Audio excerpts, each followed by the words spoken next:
السلام عليكم ورحمة الله وبركاته. ازيكم عاملين ايه؟ لو مهتم بجديد ومفيد في عالم التطبيقات اشترك في القناة وفعل زر الجرس عشان يوصلك كل ما هو جديد ومفيد في عالم التطبيقات. في القناة عندي اقدر افك التطبيقات الحديثة اللي بتسهل عليك حياتك اليومية والتطبيقات الفيك وكمان التطبيقات الهاكر. النهاردة ان شاء الله مع شرح تطبيق جديد هو اسمه سكريتش اب. التطبيق ده مساحته 57 ميجا، حمله اكتر من 500 الف شخص. التطبيق ده تطبيق خاص بان انت تكسب هدايا وبطاقات خدش وتكسب فلوس من خلال التطبيق ده. تقدر ان انت تخربش كوبونات زي كوبونات الحظ كده. بتقدر ان انت تخربش الكوبون وتقدر تعرف هديتك اليومية ايه.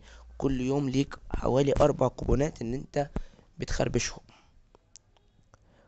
كل يوم بيكون ليك الكوبونات دي ان انت تخربشها فري، وممكن تكسب تحت اي كون تحت اي كوبون فيهم فلوس حقيقية، وتقدر ان هي تتحول لك على الحساب بتاعك، سواء حساب بتاعك بتاع الباي بيل او فيزا او ماستر او حساب بنكي او جوجل باي او ابل باي او اي حاجة من تطبيقات الدفع الالكتروني. كل اللي عليك ان انت تحمل التطبيق تشغله عن طريق الجيميل او الفيسبوك او تويتر، وبعد كده بتفتح التطبيق عادي جدا. كل يوم او كل حوالي 24 ساعة بيديك فرصة ان انت يبقى ليك 4 كوبونات ان انت تخربشهم وتشوف حظك اليوم ده فيه ايه.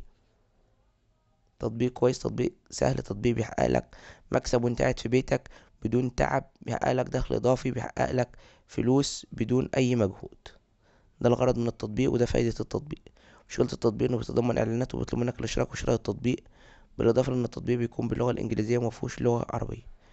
بس كده يعتبر اصلا شرح للتطبيق بالنسبة للمميزات والعيوب.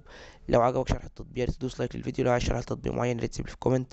لو اكتشفت ميزة او عيب للتطبيق في اي تحديث من التحديثات القادمة اكتبها في تعليقات الفيديو. بمناسبة لو اكتشفت ميزة او عيب اكتبها في تعليقات الفيديو، فده دايما تنويه بنوع عليه في اخر كل فيديو علشان لو اي حد شاهد الفيديو بعد نزوله فترة طويلة وحمل التطبيق يكتب التعليق بتاعه، سواء التعليق بتاعه الإيجابي أو السلبي. واحنا دايما بنثبت التعليقات علشان لو أي حد تاني دخل على الفيديو يعرف إن التطبيق ده تم فيه تحديث، سواء بقى أفضل أو سواء بقى أوحش.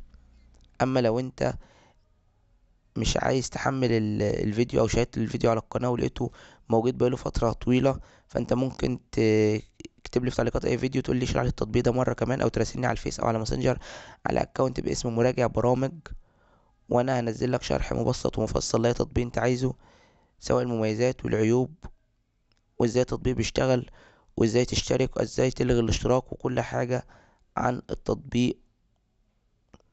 وشكرا، سلام عليكم.